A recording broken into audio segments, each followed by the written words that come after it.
Want to level up your design? I've got 5 easy effects every graphic designer should know to take their designs from boring to something more brilliant. Whether you're just starting out or just looking to add some new tricks to your toolkit, these effects are beginner friendly and will make your designs instantly pop. We'll cover everything from pattern overlays, gradient maps, and even displacement maps. Trust me, you'll want to use these in your next project. So if you're ready to take your designs to the next level, let's go ahead and lock in. Don't forget to like and subscribe so you don't miss out on any design tips moving forward. So we'll start with the foundation in regards to what we call a smart object. So we have this graphic here and it's set upon within layers.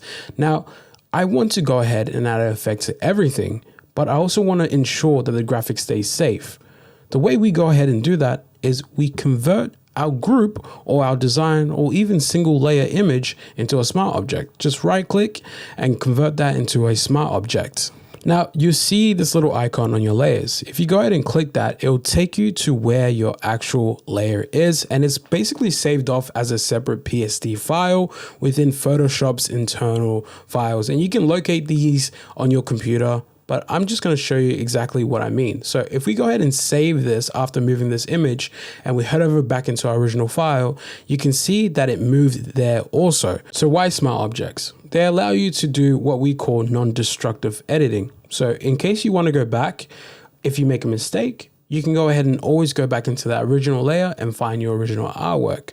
I added this texture on top and created a clipping mask just to show you what non-destructive editing means in its most simple form.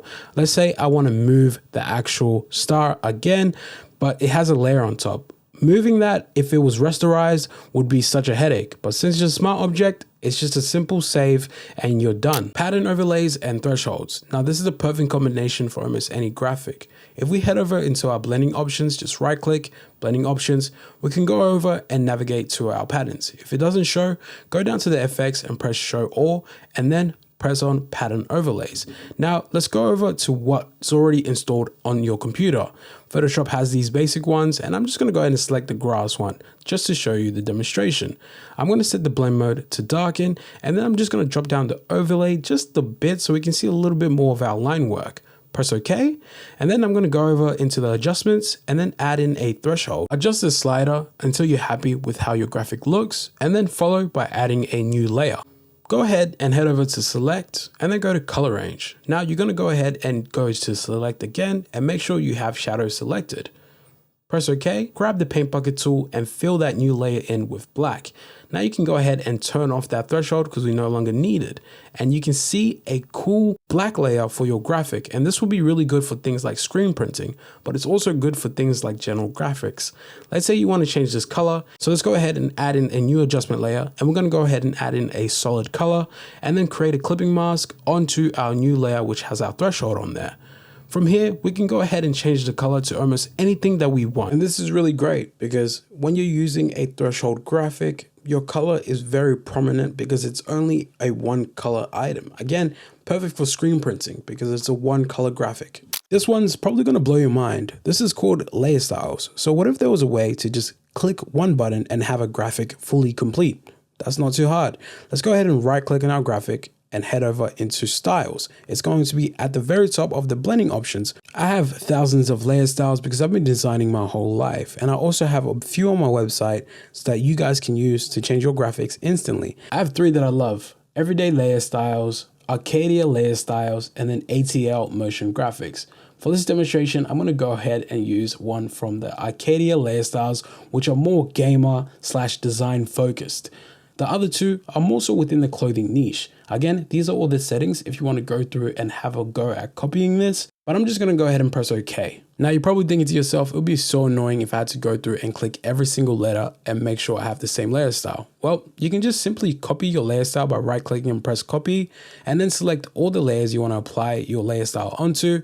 Right click again and then just paste layer style. And that's exactly how you get this sort of cool effect. But what if you want to turn these layer styles off? Well, that's not too hard. Just right click and then clear layer style. And then that's exactly it. It clears every single setting that's on that layer. The next effect is gradient maps. And these are quite amazing for changing your graphics almost instantly, exactly like the layer styles, but more so when it comes to things like color.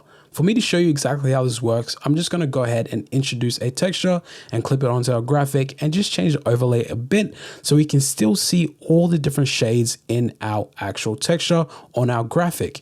Next, I'm going to go ahead and add in a gradient map, which you'll find located in your adjustments. Don't forget to right click and create a clipping mask. I call this the one-stop shop for everything graphic design, and there's a reason for that. Like everything else, I also have a pack of these as well because I design every single day and I love using gradient maps in almost every single graphic. I call it Map Pack 49, which again you can get on my website.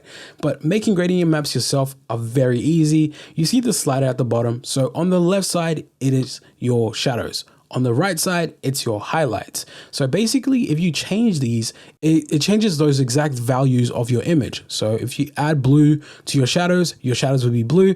If you add blue to your highlights will be blue. But again, in my Map Pack 49, I've almost created the perfect selection of gradient maps for any sort of designer. Let's use some skills we learned at the beginning and select all this, group it by pressing Command G on your keyboard, and then converting it by right click, convert into a smart object. And now we can add our final effect, which is displacement maps. My favorite effect that will change your design dramatically. Start by adding a new artboard, 3000 by 3000 pixels at a resolution of 300. Next, you need to find yourself an image or a cool texture. I'm going to just download this one from Texture Labs and then just import it and stretch it to fit your artboard in Photoshop. Next, you want to save this into a location you can always access. I have a dedicated area called Photoshop Maps on my hard drive.